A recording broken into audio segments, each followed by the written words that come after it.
సీజన్లో ఎక్కువగా పండు మిరపకాయలు దొరుకుతాయి కాబట్టి ఇప్పుడు మ్యాక్సిమం అందరూ పెట్టుకుంటారండి. నేను కొలతలతో చూపిస్తున్నాను. 7 కేజీ మిరపపండ్లు తీసుకొని శుభ్రంగా కడిగి ఒక బుట్టలో తీసుకొని ఒక్కొక్కటిగా నెమ్మదిగా తుడుచుకుందామండి. తుడుచుకొని బట్ట పైన ఒక హాఫ్ అన్ అవర్ పాటు ఆరబెట్టుకుందామండి. నేను చూపిస్తున్న విధంగా తుడుచుకొని ఆరబెట్టుకోండి.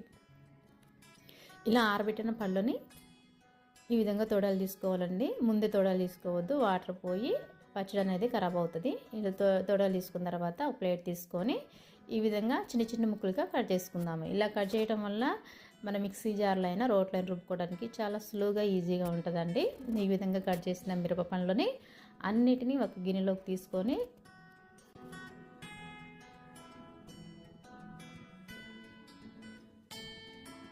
ఈ విధంగా కట్ చేసిన మిరపపండ్లని 3 వాయిలుగా వేసుకున్నానండి. కేజీ తీసుకున్నాను. కేజీ మిరపపండ్లకి 200 గ్రాముల చింతపండు, 200 గ్రాముల సాల్ట్ సరిపోయింది. కచ్చా పచ్చాగా ఈ విధంగా